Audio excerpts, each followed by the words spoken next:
Muchas gracias, Miguel. Bien, bueno, me va a tocar presentar y moderar la mesa. Bueno, voy a hacer una primera introducción y luego le daré la palabra a Pablo Font, el autor del libro que hoy vamos a presentar, y a los compañeros de universidad y del grupo de Rebelión por el Clima, científica por el clima, ¿no? Marina González, de la Universidad de Sevilla, y Mauricio Misqueiro, de la Universidad de Granada. Bueno, este libro, por el título que tiene y en el momento en que se está leyendo, pues podría parecer que trata de la guerra que tenemos entre manos, ¿verdad? La batalla por el colapso. Y no se menciona en el libro, pero yo creo que el libro da algunas claves para entender que efectivamente la batalla por el colapso, como dice el autor, no es solo una batalla por el relato sobre cómo nos posicionamos respecto a lo que está pasando, sino sobre cómo posicionarse mejor ante este escenario, ¿no? Y creo que algo de eso hay en la guerra que tenemos, ¿no? La principal misión de la universidad, dice Pablo, es la transformación de la sociedad.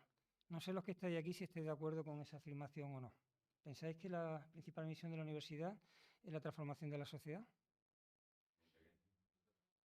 Esperáis, ¿no? No sé lo que pensarán mis compañeros de mesa, pero el autor es bastante pesimista al respecto.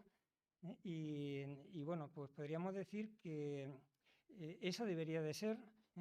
Así se presentó por la UNESCO cuando a final del siglo pasado se creó una conferencia mundial por la educación superior y ahí Federico Mayar Zaragoza planteaba que ese debía ser el objetivo, preparar ciudadanos críticos dentro de la universidad para hacer frente a los grandes retos del siglo XXI. Es decir, ya se aventuraba que el siglo XXI iba a ser complicado, como lo está siendo, y que la universidad debería de posicionarse pues, para que ayudar a la sociedad a entender lo que está ocurriendo y ayudar a producir las transformaciones necesarias.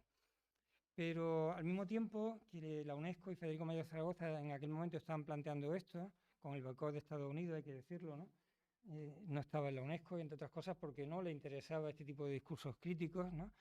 Pues en Europa se crea el espacio de educación superior en Bolonia, la Carta de Bolonia, y el objetivo principal declarado para la universidad desde entonces no es la transformación, no es hacer frente a los grandes retos, sino hacer de Europa la economía más competitiva del mundo, es decir, ayudar al crecimiento de la economía europea y, como veremos, y sostiene el libro, pues con esa misión, con su discurso, ayudar a que lleguemos más rápido al colapso, al borde del colapso. Por tanto, quienes pensamos, como Mayor Zaragoza, como Pablo, como tantos pensadores críticos que nos han antecedido, como Sousa Santos, Edgar Morin, centenario, y todavía activo en las redes sociales. Centenario quiere decir que tiene 100 años, vamos, y que sigue en Twitter, ¿no? Noam Chomsky, David Harvey o el propio Saramago, que nos visitó la Universidad de Sevilla, también invitado por la Universidad de Compromiso Social. Pues todas estas personas que comparten ese compromiso del conocimiento con la transformación social, estamos en minoría, ¿no? Y eso no quiere decir que no existamos, eso no quiere decir que no haya un pensamiento crítico, pero como decía Noam Chomsky, el pensamiento crítico es considerado como un error de fabricación en el sistema. Es decir, aquí os estamos hablando de errores humanos en la fabricación del sistema. Por alguna razón hemos fallado y todavía pensamos críticamente. Y eso es tolerado porque como somos pocos y como tenemos pocos medios, ahora tenemos la televisión, afortunadamente, ¿no?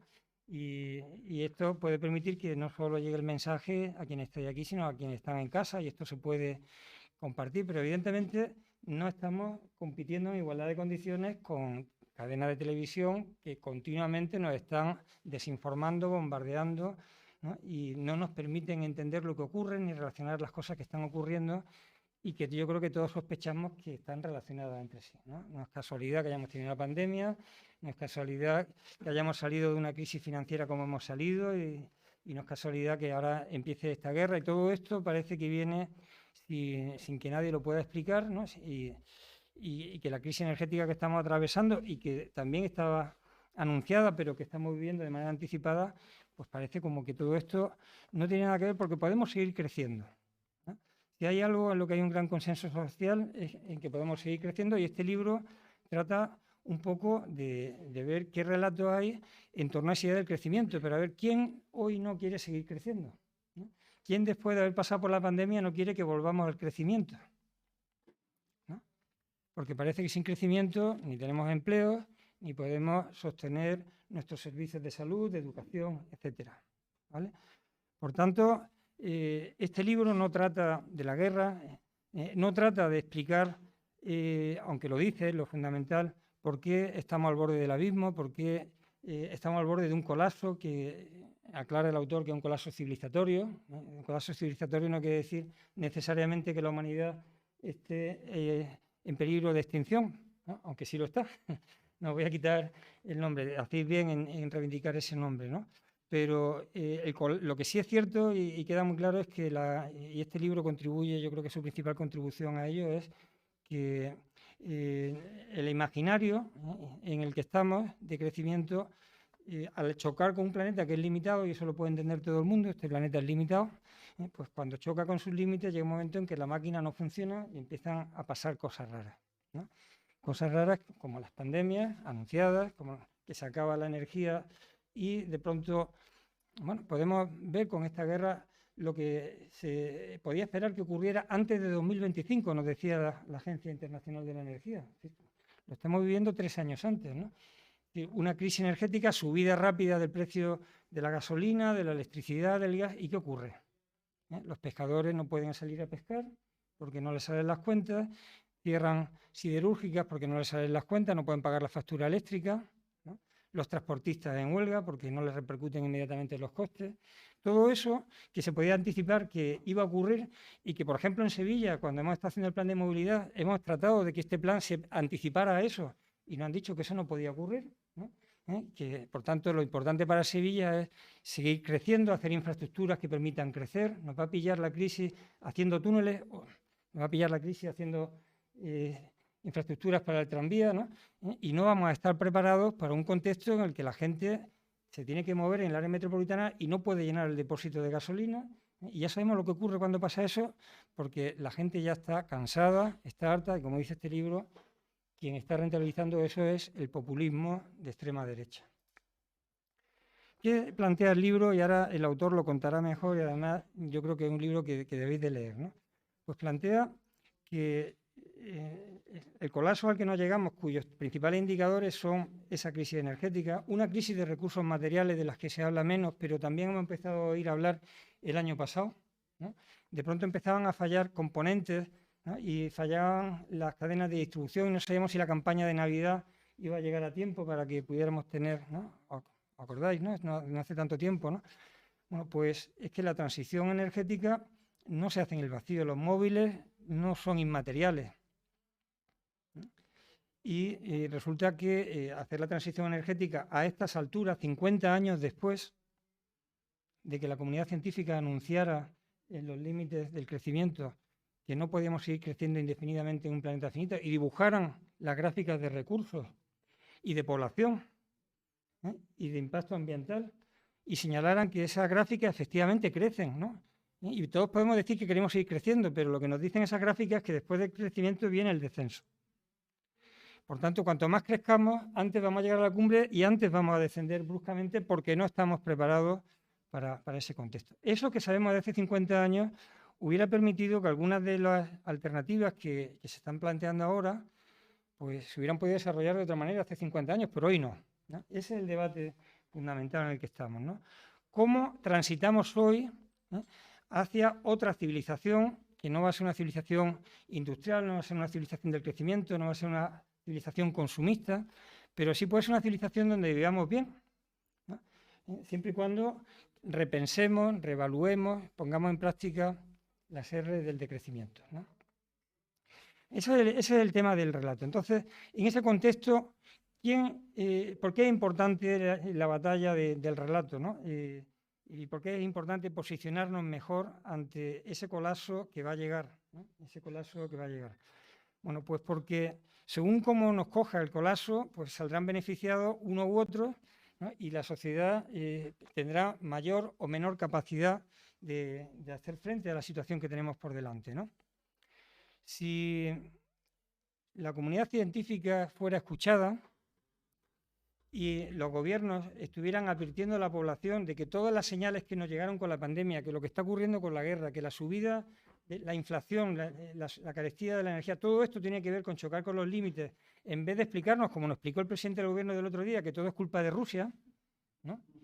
Pues estaríamos mejor preparados para afrontar la situación, porque las mentiras tienen las patas muy cortas, ¿no? Y debería recordar que un presidente de gobierno de su partido en este país ya nos dijo en 2007 que no venía una crisis económica, que era una pequeña desaceleración, ¿eh? Y le pasó por encima, ¿eh? Y tuvimos un gobierno que nos hizo pasar todavía peor la crisis.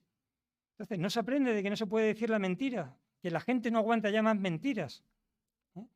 ¿Cómo desde el gobierno, y eso lo dice Pablo muy bien, desde el gobierno, desde los gobiernos de Europa, que están amenazados, ¿no? Nuestro modo de vida está amenazado por Rusia, desde el gobierno de Europa se nos está diciendo que podemos seguir creciendo y que los problemas que vienen pues, son siempre coyunturales, no tienen nada que ver con nuestro modelo de vida. Podemos seguir así como si tuviéramos 4 planetas. Y digo 4 porque el modo de vida sevillano, si lo extrapolamos, serían 4 planetas.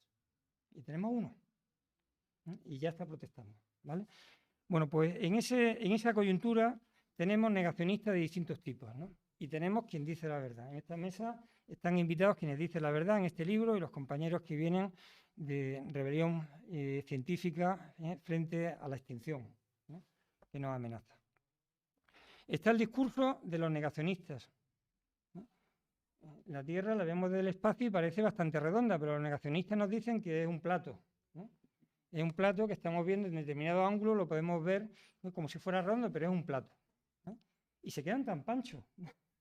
Bueno, los negacionistas no solo son terraplanistas, pueden negar el cambio climático, pero como nos dice Pablo, luego, cuando ya llegue el colapso, serán los que gobiernen con el ecofascismo, porque eco no va a tener más remedio que ser lo que venga después, ¿no? La cuestión es si va a ser fascista, va a ser democrático, si va a ser justo o va a ser injusto, ¿vale? Bueno, pues tenemos ese bloque. Ese bloque es quien en España está representado ahora mismo con Vox y es quien está rentabilizando mejor las mentiras del gobierno, y quien está rentabilizando mejor el cabreo, ¿no? Y quien amenaza, hoy decía La Vanguardia, que ya el rival en el Parlamento de Pedro Sánchez es Vox, ya no hay otro, ¿no? O sea, tenemos ese discurso. Tenemos el discurso del crecimiento globalista, ¿no? La guerra de Rusia, en clave de este libro, pues sería los globalistas frente a los nacionalistas, ¿eh? ¿Por qué se está hablando tanto de que Rusia está detrás de Cataluña, de que Rusia está detrás de todos los nacionalismos de España, igual que estaba en el gobierno de Estados Unidos anterior, ¿no? ¿Por qué? Porque lo que tienen en común es un posicionamiento ante la situación en la que estamos, en la que la globalización no va a ser posible. La globalización, que significa que ya no fabricamos nosotros nuestros tejidos en Itasa, en Sevilla, sino que los fabrican los chinos, ¿no? Eso ya no va a ser posible porque en un contexto de energía cara ya no se va a poder fabricar en China y traerlo para acá. Tendremos que volver a fabricar aquí. Bueno, pues en ese contexto hay un capitalismo nacionalista que está contra un capitalismo globalista. Uno formalmente democrático, pero como dice el autor, deja muy poco espacio, muy poco margen para la democracia. Y el otro, pues no tiene tanto remilgo en ser autoritario y si consiguen el poder, pues evidentemente nos podemos dar cuenta de lo que es vivir en un contexto autoritario, ¿vale? Tenemos esas dos fuerzas. Frente a eso hay un Green New Deal, ¿no? ¿Os suena esa palabra? Viene del inglés, un acuerdo verde, ¿no? Un acuerdo verde por el crecimiento. ¿Quién defiende el acuerdo verde por el crecimiento? Bueno, pues lo defienden una vertiente más liberal, que no le importa si ese crecimiento es justo o no es justo, y lo defiende una vertiente más socialdemócrata que insiste en que haya un cierto equilibrio, un cierto sostenimiento de la sociedad del bienestar, ¿no? Bueno, pues ese acuerdo, nos dice Pablo, por un Green New Deal, en Estados Unidos es muy minoritario, forma parte del ala izquierda del Partido Demócrata. En Europa hasta los conservadores casi se apuntan a eso, ¿no? ¿Vale? Green New Deal.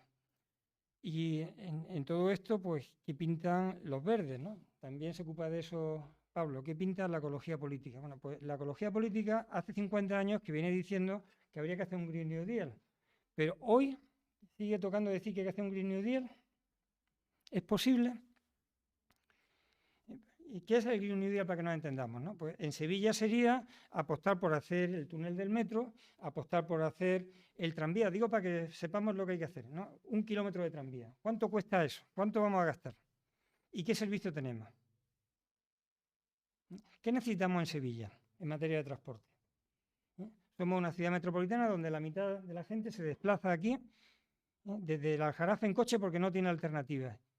Medio tramo de metro que se mueve en Sevilla, que no sale de Sevilla, o 1 kilómetro más de tranvía son la solución para que esa gente que vive en el área metropolitana... No, ¿verdad? Y sin embargo van a agotar nuestros recursos. ¿Se puede hacer esto de otra manera? Sí, y eso es el decrecimiento.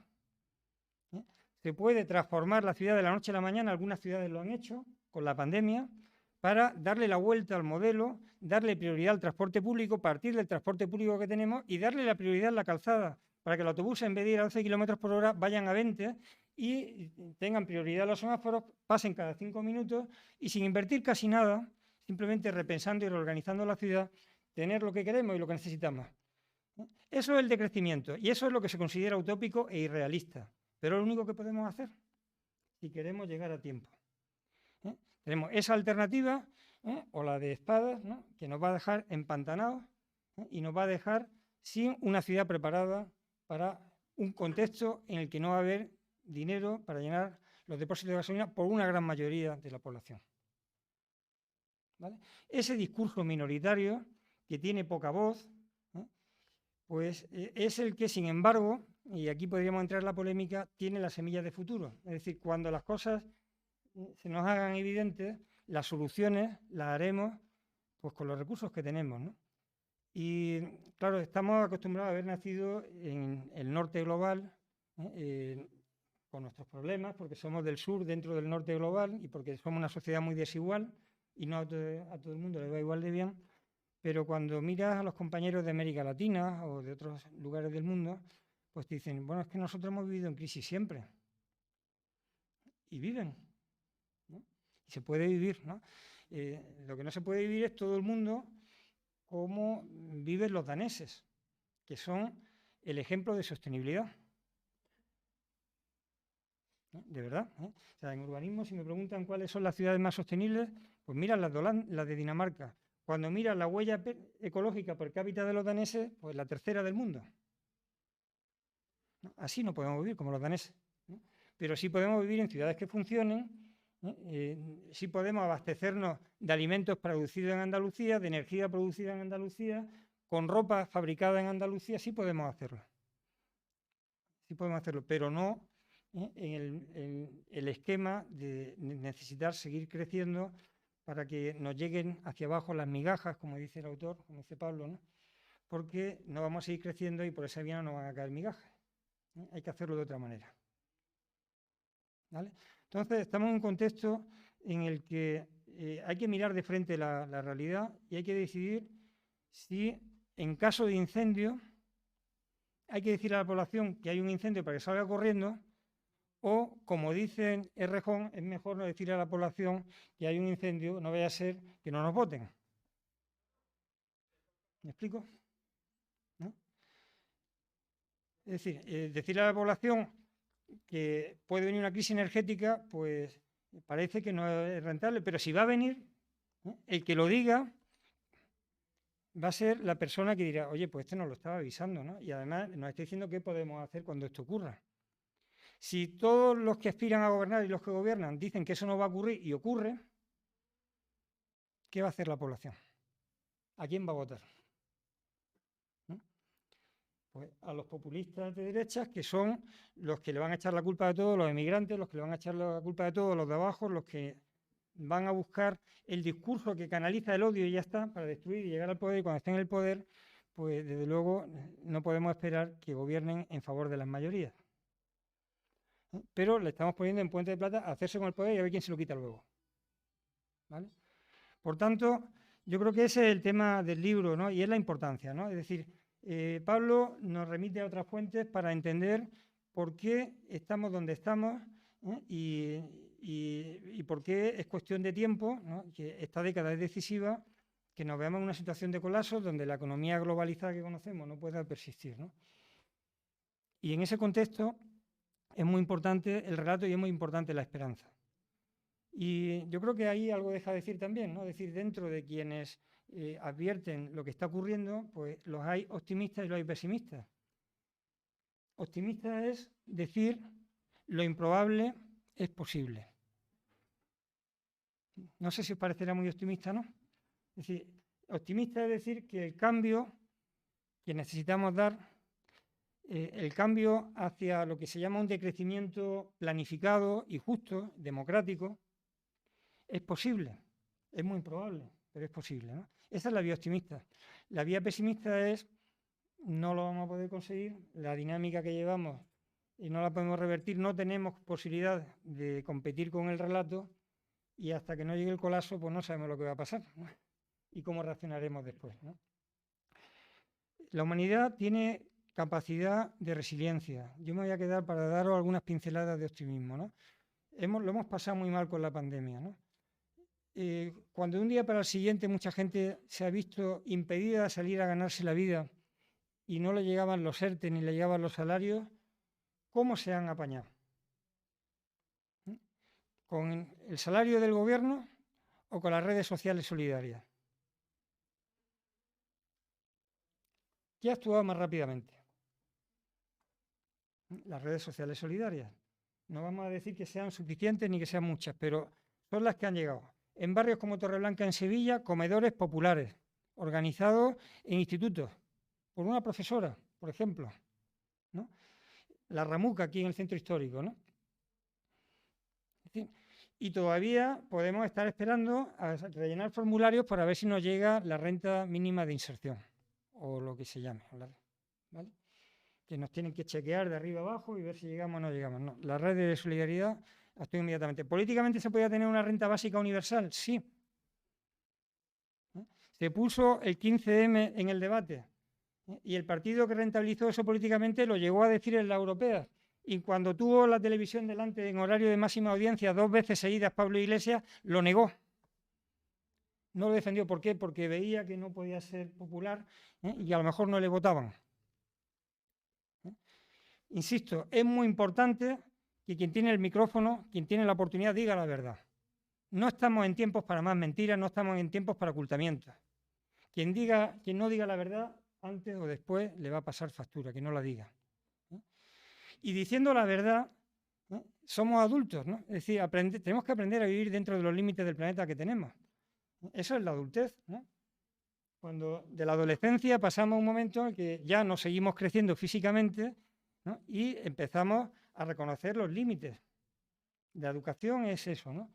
¿Cuál es el papel de la universidad? Con eso termino. Pedagogía social. Si queremos transformar, si queremos subir nuestra misión transformadora, tenemos que hacer pedagogía social. El conocimiento que generamos en nuestras distintas áreas, ponerlo al servicio de la transformación. Eso es lo que pretendimos en Sevilla con Universidad de Compromiso Social, ¿no? Y se puede hacer en clase de matemáticas, en clase de dibujo, que es lo que yo me dedico, o en cualquier cosa, ¿no? Mis alumnos van a inaugurar la semana que viene una exposición sobre la emergencia climática donde denuncian las causas y plantean las soluciones. Y lo hacen con sus dibujos porque yo les tengo que enseñar a dibujar, no les puedo enseñar otra cosa. Pero les enseño cómo plasmar y comunicar visualmente este discurso, ¿no? Y esto se puede hacer en lengua, se puede hacer en matemáticas, se puede hacer en historia, por supuesto en cualquier rama de ciencias, ¿no? Nos dice la declaración de emergencia climática que firmó la universidad y que no publicó, la firmó y no la publicó, igual que el Ayuntamiento de Sevilla, la firmó y no está publicada en ningún sitio, ¿no? Vamos a ver, si estamos en emergencia habrá que publicarlo, ¿no? Habrá que dar instrucciones en caso de emergencia. ¿Qué hacer en caso de emergencia? No, lo publico, me apunto, el tanto yo firmo lo que me pongan por delante, pero no le advierto a la población. Bueno, pues ¿qué nos decía a la comunidad universitaria? Que teníamos que dedicar nuestra capacidad de docencia y de investigación a dar respuestas a este problema. Se supone que si tú firmas eso, le tendrás que mandar una circular a los profesores y les tendrás que dar cursos de formación porque todo el mundo no sabe cómo hacer esto. A mí me ha costado años, no se improvisa, para que empiece el curso y el curso empiece monográficamente como un curso de emergencia climática. Así lo hicimos algunos ese año, ¿no? Pero de luego no nos llegó ninguna circular, a los estudiantes nadie les informó, ¿no? Y no estamos cumpliendo nuestra misión, ¿no? Ahora hemos firmado una segunda declaración más edulcorada y esa sí está publicada, ¿vale? Pedagogía social. Y pedagogía social acompañando a la gente en las situaciones de transformación, en los procesos de transformación. Con los ayuntamientos que quieran hacerlo, los gobiernos locales lo tienen más fácil que los gobiernos conforme se va subiendo más hacia arriba. Entonces, aquí estamos en un barrio al lado haciendo un proyecto de barrio en transición, en Huerta del Carmen Macarena, estamos trabajando en Torreblanca también, en un barrio vulnerable, ¿no? Ahora vamos a empezar a trabajar en San Juan con los estudiantes, analizando los problemas, proponiendo soluciones, acompañándolos, aprendiendo al mismo tiempo que damos soluciones. Esa es la función transformadora de la universidad, investigando, enseñando y transformando a la vez. Y lo podemos hacer. Y no nos va a quedar otra. Con esto termino mi intervención. No sé si ha sido demasiado largo, perdonadme, pero el tema lo merece y me merece que le dediquemos tiempo para hablar, ¿no? Le dejo la palabra a Pablo, ¿no? Y espero que él complemente las lagunas que yo haya podido hacer en la introducción, ¿no? Y que ponga el énfasis en por qué la importancia de tener un relato que la gente entienda, la gente sencilla entienda. Este libro no es para gente sencilla, es para universitarios, ¿no? Pero los universitarios necesitamos leerlo para luego traducirlo en lenguaje más sencillo, ¿no? Y por qué es importante ese relato y por qué es importante saber por dónde podemos tener las soluciones, por qué él dice que llama a la acción, qué tipo de acción es la que le espera. Es una acción fundamentalmente política, entiendo, ¿no?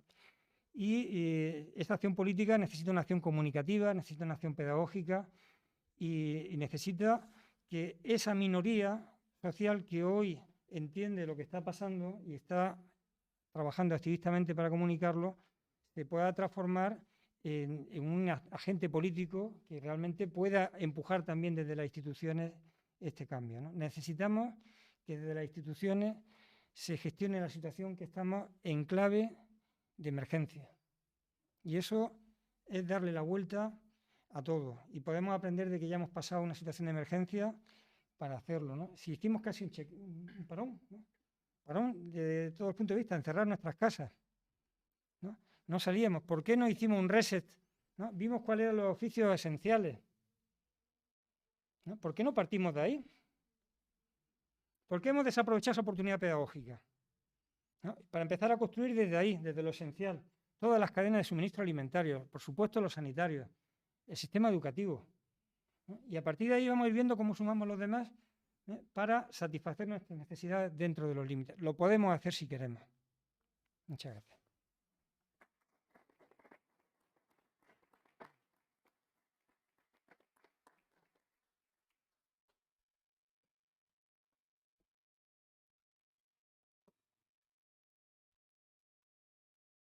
Bueno, quiero empezar antes de nada dándole las gracias en primer lugar a Miguel, que no sé dónde está Miguel ahora mismo, por su disponibilidad desde un principio a acoger este acto en este espacio La Barqueta, y también por la posibilidad de poder retransmitir desde el Twitch del Canal Andalucía TV, creo que es, ¿no? Perdón, 21, perdón, Canal Andalucía 21. Y también, por supuesto, a todos los y las miembros de la mesa, por supuesto a Esteban de Manuel. Muchísimas gracias, Esteban, por tu amable presentación. Y también, por supuesto, también a Marina González y a Mauricio Misquero del movimiento Extinction Rebellion, que después, que no se me olvide, explicaré también por qué están aquí, ¿no? Y por qué esta presentación conjunta, ¿no? Esta mañana hemos hecho también una presentación similar en la Facultad de Biología de la Universidad de Sevilla, y el profesor Jesús Castillo pues empezaba hablándonos sobre el famoso síndrome de la rana hervida. Menti, que estaba también esta mañana, se acordará, ¿no? Los que no los conozcáis, pues sabéis que, bueno, que a la hora de cocinar una rana, pues, bueno, la tienes que cocinar viva. Sí, es un poco como los caracoles, ¿no? Y para eso, claro, si tú tiras a la rana al agua hirviendo, pues la rana te va a saltar. Conclusión, ¿qué hacemos? Ponemos el agua, temperatura, sí, una temperatura amable, agradable, la rana está ahí en su salsa, se entretiene, aquí estoy bien, no pasa nada, sí, se va calentando, y de pronto cuando se va a dar cuenta, hostia, esto está demasiado caliente, demasiado tarde. Y eso es lo que nos está pasando, no solamente con el calentamiento global y con el caos climático, sino también en general con todo lo que significa el colapso y la crisis ecosocial y las diferentes crisis que engloban dentro de ella, ¿no? Comentaba yo también esa mañana que, bueno, pues sé que hay distintos tipos de miedos. El ser humano, como comentaba también esta mañana, no estamos preparados para estos problemas globales, estos problemas que nos desbordan, estas situaciones que además afectan a varias generaciones venideras, ¿no? Estamos preparados bueno, pues con una, digamos, una carga instintiva muy, muy básica de acción-reacción, de generar hormonas en caso de peligro, de que, bueno, pues si viene un depredador, pues huir, y si es una pieza de caza a la que yo puedo capturar, pues entonces enfrentar y capturar, ¿no? Pero son reacciones muy básicas con las que no estamos preparados para situaciones y para sociedades tan complejas y con problemas con tantos matices y tantos entresijos, ¿no? Por tanto, es importante a la hora de comprender estas situaciones, intentar no quedarnos en este miedo paralizante. Un miedo paralizante que además está siendo de alguna manera muy aprovechado también por el sistema a través de, hablábamos también hoy al mediodía, ¿verdad? Sí. A través de bueno, pues de una proliferación de lo que es bueno, pues el género distópico en el cine, en las series sobre todo, también en la literatura en general, que bueno, que de alguna manera está vendiendo mucho en una época de cierto individualismo, de cierta desesperanza, y que de alguna manera opera normalmente como algo de entretenimiento, pero que acaba generando una desconexión en cuanto que, bueno, si viene algún problema, pues no hay nada que hacer, ¿no? O no hay nada que hacer o ya nos salvarán. ¿Y quién nos salvará? Pues ahí es donde aterrizamos en lo que nos ha comentado antes Esteban. Nos sabrán la tecnología y la política, los políticos que aplicarán la tecnología. Tenemos las herramientas, ¿no? Ya ha explicado efectivamente Esteban que efectivamente junto bueno, pues a un polo que serían los negacionistas directos, todo lo que es nacionalpopulismo de extrema derecha, pues nos encontramos el otro que es el de no te niego la mayor, hay un problema, pero como tenemos la solución, en realidad estoy negándote el problema. ¿Y cuál es la solución? La solución es la tecnología, con esas dos patas, ¿no? La pata más liberal, neoliberal, la tecnología nos va a permitir forrarnos, esto es una oportunidad de negocio, y todo lo que es el capitalismo verde, esto es una oportunidad espectacular, y la otra, digamos, pata, o la otra, de alguna manera, corriente más social, socioliberal o incluso socialdemócrata, que afirma que, bueno, que en realidad es una oportunidad para restablecer el contrato social, ¿no? Y poder, a través de todos los empleos que va a generar la transición verde, digital y, bueno, pues restablecer la igualdad, ¿no? Bueno, no me voy a extender sobre eso, que ya ha hablado, que ya lo ha comentado Esteban. El subtítulo del libro dice Élites contra el pueblo, y el título dice La batalla por el colapso, y estamos efectivamente en tiempo de guerra. Estos días, bueno, pues me han hecho alguna entrevista sobre el tema de la guerra de Ucrania, y yo creo que es importante que tengamos en cuenta que es un escenario más de esta contienda. Es una contienda que es o sea, es la guerra, digamos, de alguna manera, es la fachada de otra guerra que hay por detrás, pero que en realidad esa otra guerra encubre una tercera guerra, que es la de fondo. Y la tercera guerra es la de las élites contra el pueblo. La guerra que está en medio es una contienda, una conflagración, digamos, continua entre esas élites, las élites locales o territoriales que controlaban los sistemas y los procesos económicos territoriales más o menos hasta la globalización, y que se han apuntado a estas ideologías de extrema derecha, nacionalpopulistas, tradicionalistas, neoconservadoras, y las otras son las élites globales o globalistas que, bueno, pues son las que impulsaron y se están beneficiando o se han beneficiado hasta el momento de la globalización, cada vez con más dificultades, desde la crisis de 2008 y ya también con la pandemia y todo lo que es la crisis energética, etcétera, y que, bueno, pues que tienen aquí ya ideologías tanto neoliberales como incluso socioliberales o incluso los socialdemócratas, ¿no?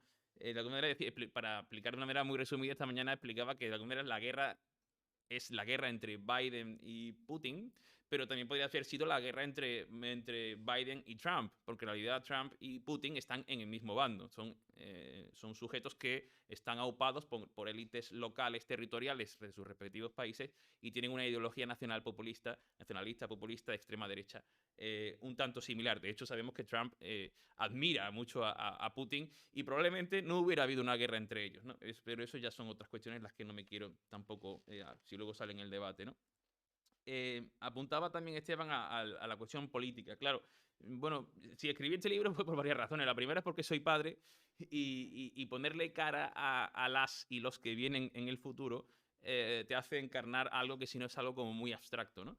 Y la segunda es porque creo que la política con mayúsculas, la política entendida como la gestión de lo común para alcanzar el bien común, ¿no? Y no simplemente la política partidista del sistema político liberal, de la democracia representativa liberal, es algo que impregna todo y que, bueno, pues que tiene una dignidad intrínseca, ¿no?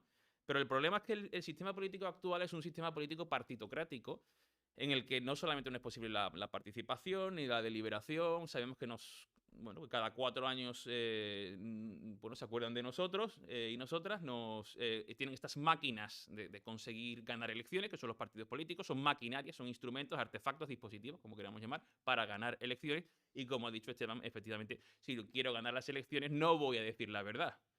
Solamente la digo, y menos cuando hay elecciones, la digo cuando ya estoy con el agua al cuello, como cuando Zapatero ya en un momento en que ya dijo, uy, ya esto se acabó la fiesta, y como Pedro Sánchez la semana pasada, cuando salió y dijo aquello de lo vamos a pasar mal, y efectivamente todo el problema, siempre son problemas coyunturales, ¿no? No, esto es una crisis pasajera, no, esto es la guerra, ¿no? Entonces, claro, ante este problema del sistema político, también de la democracia representativa, liberal, nos encontramos también con las tentaciones, ¿no? Esto también es importante tenerlo en cuenta, ¿no? La tentación autoritaria, la tentación tecnocrática, ¿sí? Los tecnócratas son los que van a resolver, porque son solo técnicos, solamente son, ¿sí? Como un operario, como un manitas, como sí, que me llega con su llave inglesa, me hace unos ajustes por aquí y por allá, pero todo eso, la tecnología también tiene detrás unos valores, tiene detrás una manera de comprender la realidad. O sea, es imposible aquella persona o aquel grupo social que diga yo no tengo ideología, miente. Y si se lo cree además, es todavía más peligroso, ¿no? Y en ese sentido, y voy terminando por no alargarnos tampoco demasiado, bueno, pues algunos de estos escenarios que se plantean a futuro pueden ser muy peligrosos también para la democracia, en cuanto a que evidentemente estas élites, que como ya ha dicho antes Esteban, incluso lo niegan directamente o indirectamente diciendo que, bueno, que tenemos la solución, ¿no? La crisis ecosocial que puede derivar en un colapso civilizatorio, cuando lleguen los problemas van a ser los primeros que nos digan todo lo que tú quieras, pero ahora sálvese quien pueda. Sálvese quien pueda. Y eso evidentemente va a significar que los negacionistas de hoy son los ecofascistas de mañana. Puede haber diversos escenarios, no sabemos exactamente qué escenarios, ¿no? Ante esto, insisto, posibilidad de, bueno, la sensación bueno, pues de incertidumbre, de miedo, paralización, no hay nada que hacer, ¿no? Eso es precisamente lo que puede llevar al colapso, porque precisamente no hagamos nada, ¿no? Y para eso, ¿qué necesitamos? Bueno, necesitamos sobre todo concienciación y organización. Es importante que nos movilicemos, que no nos quedemos de brazos cruzados y que, por tanto, bueno, pues tenemos conciencia de que efectivamente si no hacemos nada, esa es la deriva, ¿no? Pero hay otras posibilidades, hay otros escenarios posibles. Pero claro, evidentemente si no hacemos nada, el colapso sí tendrá lugar, ¿no? Por tanto, el pesimismo es precisamente el que da lugar, el que permite el colapso, ¿no? Un último apunte antes de terminar es la cuestión de la justicia socioambiental. Yo creo que esta mañana no profundicé mucho en esta cuestión, pero yo creo que es importante tener en cuenta, comentaba también, ¿no? Esta mañana como ejemplo, ¿no? Cuando ahora fue la final de la Super Bowl, de la final del torneo de fútbol americano en Estados Unidos, que fue en Los Ángeles, había un mapa después con todos los viajes, todos los vuelos que habían hecho los jets privados de los millonarios que habían ido a ver la Super Bowl desde sus destinos en Estados Unidos, ¿no? Ya que era una cosa alucinante, ¿no? Y claro, después nos piden que, bueno, pues que reciclemos, ¿no? Entonces es muy importante tener en cuenta que, bueno, pues que la crisis ecosocial la vamos a pagar y las capas más débiles, la van a pagar las capas más débiles, la vamos a pagar todos y todas, por supuesto, pero los colectivos más vulnerables van a ser los primeros y, por tanto, a quienes tenemos que pedir primero la justicia socioambiental son a los de arriba. Aquí hay dos componentes que se unen, ¿no? Por una parte, no escurrir el bulto, todo el mundo es responsable, todos somos y todas somos responsables de este colapso por nuestra manera de vivir, pero ojo, unos más que otros. Por tanto, no por una parte no vale decir, bueno, esto que lo resuelvan los de arriba, ¿no? Y las élites y las oligarquías, pero tampoco el discurso de no, no, no, no, yo ya, si eso, ahora después ya, como dice el otro, ¿no? Si eso ya te hago un bizum después, ¿no? No, evidentemente las oligarquías y los grandes poderes son los que están teniendo un mayor peso y además tienen una mayor responsabilidad en cuanto a que son los que sostienen este sistema de producción, de consumo, de distribución, que es el que alimenta una forma de vivir que, como ha comentado también Esteban, es insostenible en términos biofísicos, ¿no? Y termino. ¿Por qué están aquí también las compañeras de Extinction Rebellion? Bueno, pues en parte por bueno, pues mostrar una vía. Hay otras vías. Esta mañana también hablaba Menti de, bueno, pues de vías de participación dentro del sistema de partidos políticos. Es una vía que hay que seguir luchando. No se puede dar la batalla por perdida, porque si no, pues nos encontramos con dejar todo el campo abierto, ¿no? Digamos, regalar todo el terreno de juego, ¿no?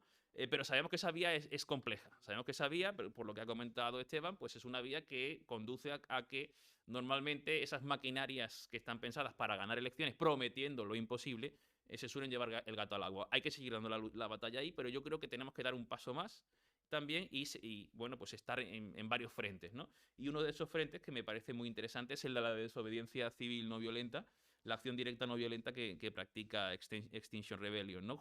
También hay otras organizaciones también que la llevan a cabo, ¿no? Porque, por tanto, están aquí ellas porque efectivamente sigue habiendo esperanza y hay otras maneras de seguir afrontando la posibilidad de que no ocurra el colapso. Muchas gracias.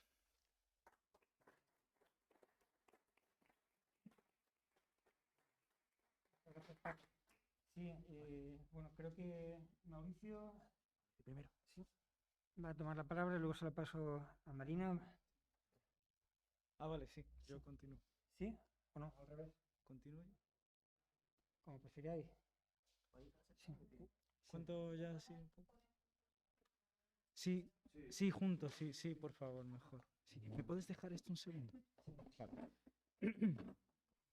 Vale, pues buenas tardes. Yo soy Mauricio Misquero, como me han presentado mis compañeros. Muchas gracias por tenernos aquí, por invitarnos. No he tenido la oportunidad de leerme el libro completo, ¿no? Le he echado un vistazo y me parece muy pertinente en el momento en el que estamos. Necesitamos más espacios como este, necesitamos más hablarnos a la cara, decirnos estas cosas, ¿no? Decirnos una realidad que es muy difícil de aceptar. Y eso es lo que también hemos venido a hacer aquí nosotros por parte de este movimiento social. ¿Vale? Entonces, yo en particular soy científico espacial. Yo estaba haciendo un postdoc en la Universidad de Roma Tor Vergata con una beca muy buena, una beca Marie Curie. Y en cuanto me enteré de esto, y de la gravedad de la emergencia climática, decidí dejar completamente mi trabajo. Lo hice con una carta abierta que se publicó en El Salto Diario, que se llama, lo podéis consultar, esto es un acto de desobediencia civil, en el que me negaba a seguir con esa narrativa, ¿no? Con esa narrativa del engaño a la población de que el futuro es un futuro de naves espaciales, ¿vale? Porque el futuro es algo muy duro a lo que tenemos que hacerle frente con muy poca energía, con muy pocos recursos, y tenemos que hacerle frente.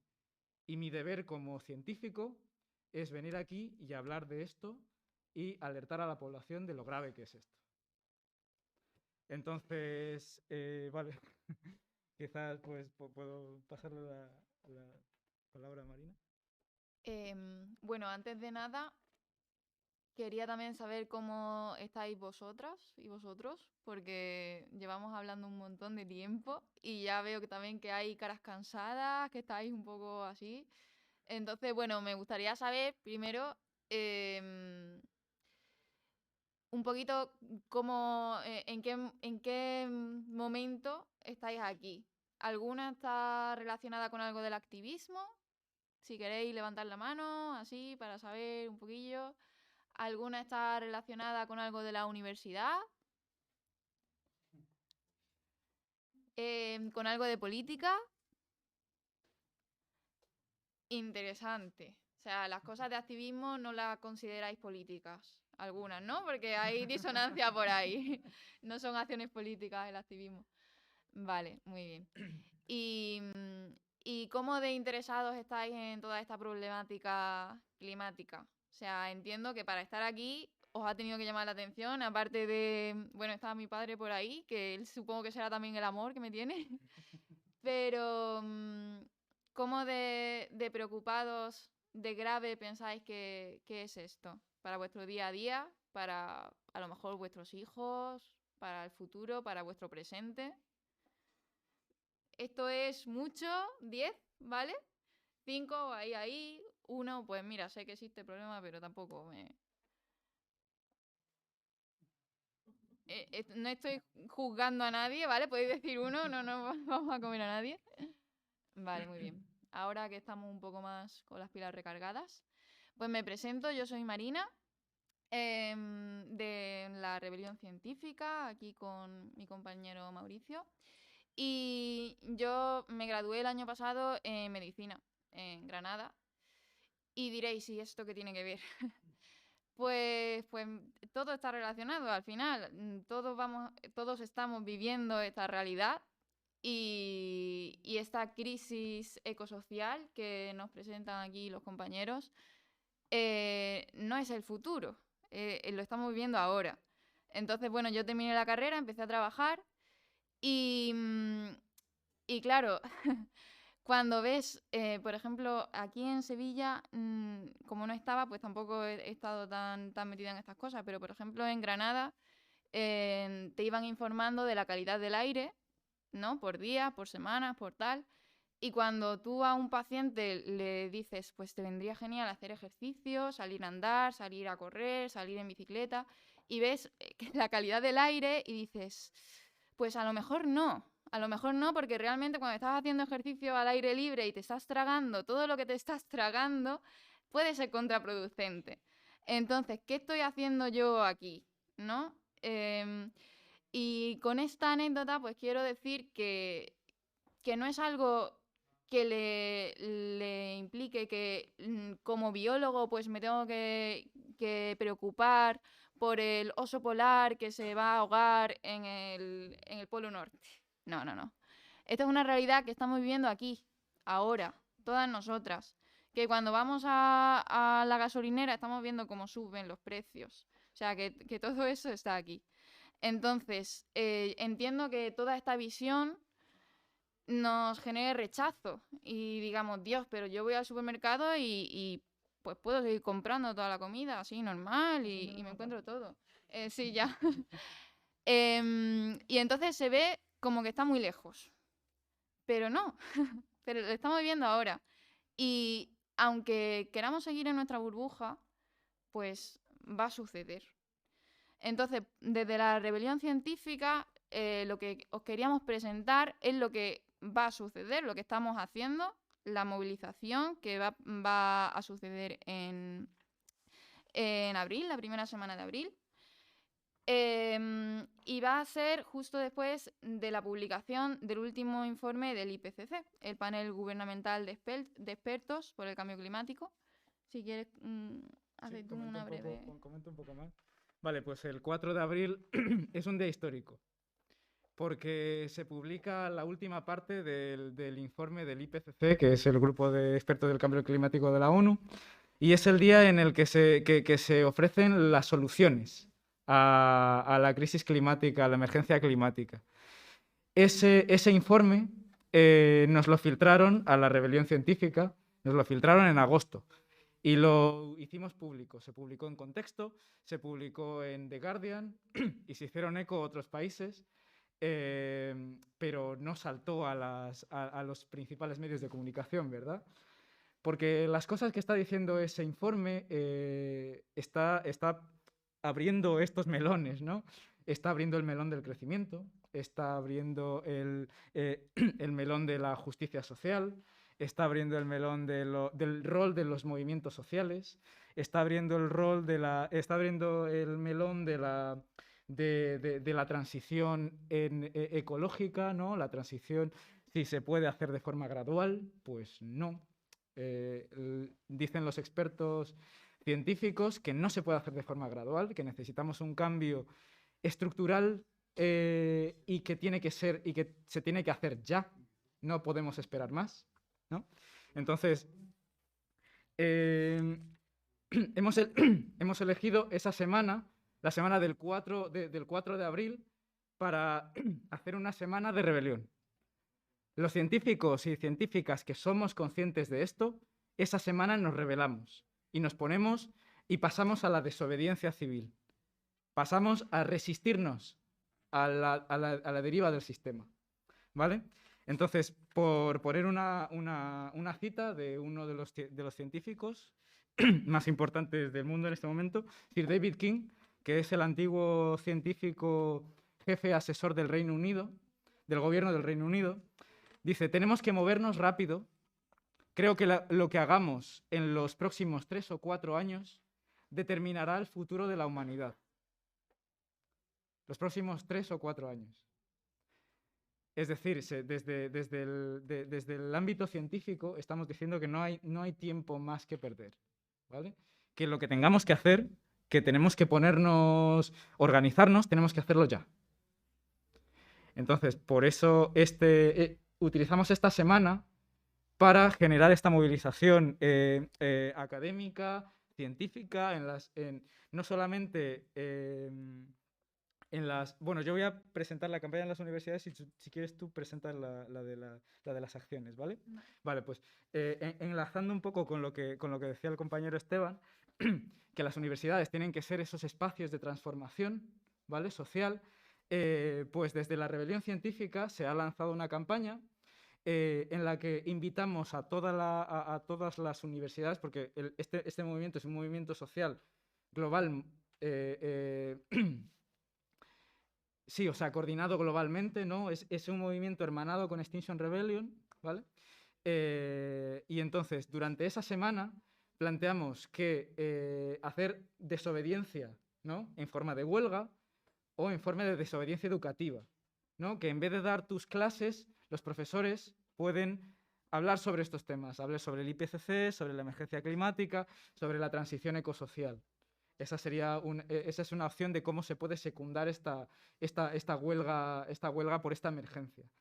La segunda parte es una invitación a ocupar espacios dentro de las universidades, a hacer encierros, para que dentro de esos espacios que nos pertenecen, ¿no? Porque son públicos, generar ese debate social, ¿no? Esa concienciación, ese realismo que necesitamos hoy en estos momentos, ¿no? Que es tan necesario, tan urgente, sacarlo a la calle y que la gente se entere y que la gente sienta esa necesidad de cambio, sienta que hay esas alternativas actualmente en marcha, pero no se les está dando visibilidad, ¿no? Entonces, por ejemplo, yo vengo de Granada. La campaña en Granada está bastante avanzada y allí en la Facultad de Ciencias se va a hacer un encierro que ya está programado, está mucha gente avisada, o sea, eso simplemente pues va a suceder. Vamos a abrir espacios de debate, de talleres, para que todo esto tome un poco más de luz, ¿no? Que podamos de verdad utilizar la universidad para generar esas respuestas, ¿no? que estamos necesitando, ¿no? Entonces, por ejemplo, el 6 de abril, Pablo estará invitado allí y presentará este libro en la Facultad de Ciencias de la Universidad de Granada, ¿no? Pero la convocatoria es global, entonces esperamos también que en la universidad, en alguna de las universidades de Sevilla o en todas se pueda llevar a cabo algún tipo de estas iniciativas que son abiertas y que cada quien las puede recoger y las puede impulsar, ¿no?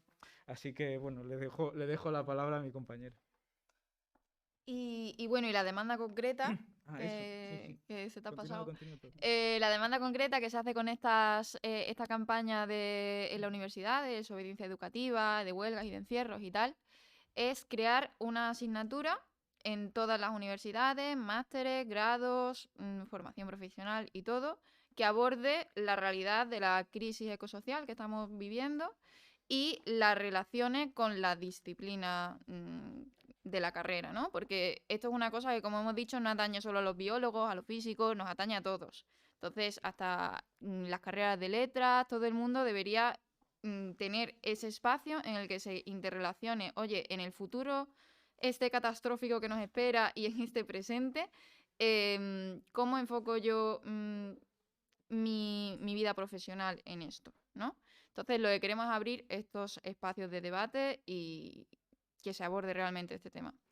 Que, por cierto, bueno, ya hay una ley que sacó el gobierno para hacer esto en las universidades y no se está haciendo. Bueno, y ya en el tema de la campaña en general, porque esto solo es una parte de la campaña, a nivel internacional, mi compañero habla de Extinction Rebellion, de Scientist Rebellion y tal. Esto, pues a lo mejor os suena un poco a chino. Somos un movimiento de desobediencia civil, no violenta, se basa sobre todo en esos dos pilares. Y desde Scientist Rebellion lo que intentamos es movilizar sobre todo a la comunidad científica, porque nos hemos hartado ya de publicar, de hacer publicaciones, de decir datos. Lo que os comentábamos del IPCC no son nuevas investigaciones. Este panel de expertos lo que hace es revisar publicaciones y hechos que ya se saben, que ya se conocen, que ya están ahí. Lo que pasa que da igual, que pues, los gobiernos lo ven y ya está. Entonces, todos los datos los tenemos. Estamos publicando, estamos hablando con los gobiernos, no hacemos nada. Entonces, desde Scientist Rebellion, la rebelión científica, vamos a dar un paso más allá. Es decir, estamos avisando desde hace un montón de años de que se nos está quemando la casa. Ya está en fuego.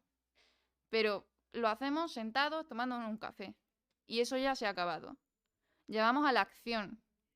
A salir, decir que está en fuego e ir a buscar corriendo el extintor. A sacar a la gente de la casa y a intentar solucionar el problema. Entonces, ¿yo qué voy a hacer esta semana? Nosotros como personas individuales, vosotros aquí en Sevilla. Yo me voy a ir a Madrid. A Madrid me voy a ir el miércoles 6. Y vamos a hacer cosas. Siempre desde la no violencia y desde la desobediencia civil. Porque al final pensamos que tenemos ya esa legitimización. O sea, el gobierno se supone que tiene que protegernos y que garantizarnos esto, que garantizarnos una protección, etcétera, etcétera. Y lo que estamos haciendo con todo este sistema es cargarnos el sistema de vida, todo el sistema civilizatorio que tenemos montado. Entonces, lo que vamos a hacer en Madrid, pues son una serie de acciones el día 6, para hablar también sobre este IPCC, que por cierto, este panel que ya filtramos llama a la acción. Estos científicos que en realidad son tan conservadores en todo esto, llama a la acción de la sociedad civil, la sociedad científica, con lo cual ya tiene que ser grave el problema para que esta gente con sus corbatas y sus tal esté llamando a la gente a movilizarse. Entonces es lo que pretendemos, que los científicos salgan de los laboratorios y actúen y hagan demandas claras. Eso va a ser el miércoles 6. Os invito a venir. Os invito a compartirlo, a buscarlo en redes y si estáis aquí en Sevilla, en uniros a la campaña de la universidad, en ir para allá, ir simplemente al campus y crear un espacio de debate que ya se va a hacer, se está organizando, ¿vale? Después, el viernes y el sábado también se van a hacer otras cosas en Madrid de menos riesgo. Riesgo es pues que vamos a hacer cosas el 6 para que seguramente seamos detenidas. Siempre, como ya he dicho, desde la no violencia, para demostrar la emergencia que estamos viviendo. El viernes y el sábado, sin embargo, pues va a ser algo de menor riesgo, simplemente para que se una más gente, explicar lo que hemos hecho, por qué lo hemos hecho y por qué es necesario. Porque estamos en una urgencia. Ya. Sí, por añadir un poco a lo que ha dicho mi compañera, y es que la desobediencia civil y la no violencia hay estudios, hay digamos que están sobradamente justificadas, que son que son vías reales de cambio democrático, ¿no? Y además que producen cambios rápidos históricos, ¿no? Se ha visto que por ejemplo, los movimientos el movimiento por los derechos civiles, pues había mucha indignación, pero hasta que la gente no se puso verdaderamente a desobedecer al sistema, a resistirse, a hacer resistencia civil, las cosas no empezaron a cambiar. Tenían un sistema que estaba basado en una normalización de que los negros no eran dignos de absolutamente nada, ¿no? Que eran otra especie prácticamente, ¿no? Pues de esa indignidad, en muy pocos años se consiguió leyes fundamentales en el ordenamiento jurídico estadounidense, ¿no? Y eso, de la única manera que fue posible, fue gracias a las acciones directas, las acciones directas no violentas que se produjeron por parte de la propia ciudadanía, ¿no? Hubo un movimiento muy interesante de los Freedom Riders, que grupos pequeños de personas grupos pequeños de gente blanca y gente negra, pues que empezó a desobedecer leyes injustas, exponiéndose a un castigo tremendo. Pues evidenciar esa injusticia de esa manera con la acción directa no violenta, ¿no? O sea, exhibir sino que mostrar esa injusticia de que en este sistema haya científicas y científicos que vayan a ser arrestados, ¿no? Por decir la verdad, por tener que violar la ley para decir la verdad, ¿no? Eso de esa manera intentamos comunicar a la ciudadanía de que es necesario hacer eso, primero, y segundo, de la gravedad de la situación, ¿no? Entonces, esperamos que a partir de ese impacto que tenga mediático, ¿no? Eso se extienda en la sociedad, porque Extinction Rebellion, por ejemplo, también es un movimiento que hace eso, es más transversal, más de toda la población. Pero muchas veces se les tacha de hippies, se les tacha de gente antisistema y tal, y lo que queremos desde la comunidad científica es como justificar ese tipo de movilizaciones, ¿no? Entonces, mostrar que eso es necesario e invitar a la gente a salir de su zona de confort y a plantear una verdadera resistencia al sistema, ¿no? Porque lo que decía el compañero Pablo, que nuestra zona de confort en la que estamos ahora situadas muchas personas, a lo que nos lleva es a la ruta del colapso, ¿no? Entonces, la única manera de evitar el colapso es salir de esa zona de confort, oponerse realmente al sistema, ¿no? Y crear, y en ese camino ir creando alternativas. Así que bueno. Una cosita que se nos ha olvidado, bueno, que creo que no hemos dicho, cuando decimos que es global y todo esto, decimos que esta semana de abril va a pasar por ahora en 27 países, en los 5 continentes.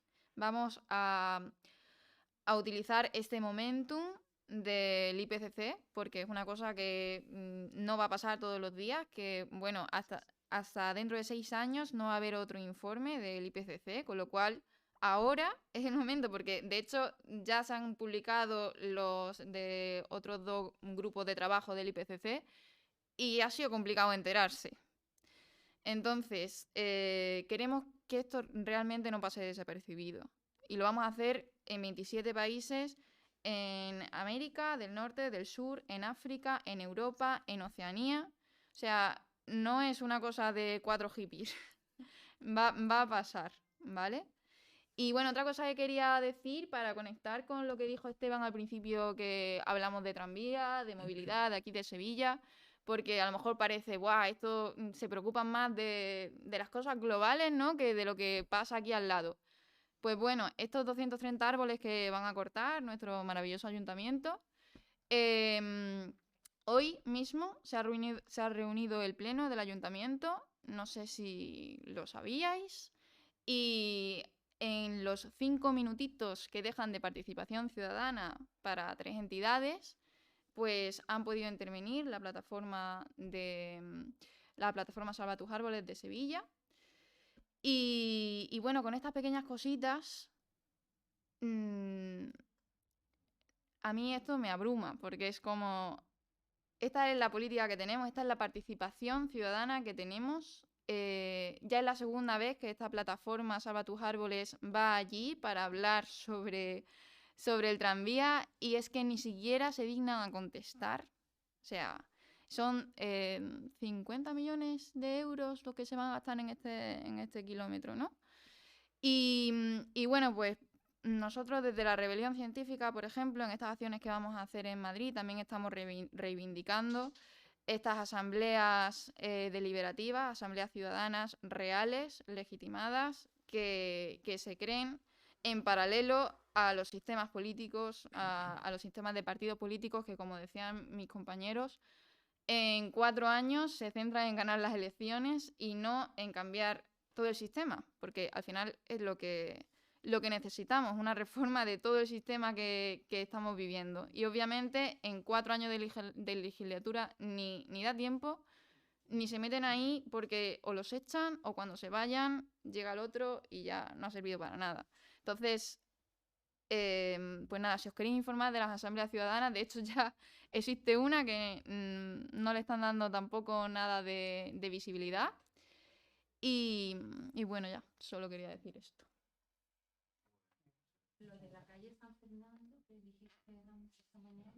Sí, la movilización del tranvía, de cortar el tranvía de San Fernando enfrente de la Universidad de Sevilla, de la semana, de que iba a haber una movilización en Sevilla, esta mañana lo dijisteis. No, eso lo dijo Jesús. Ah, Jesús, vale, sí, esa es la plataforma, vale, esa es de la plataforma del SAT. Es verdad, sí. Vale. Bueno, ya supongo que nos iremos enterando de distintas movilizaciones. Muy bien, pues nada, pues también también un aplauso aquí a los compañeros.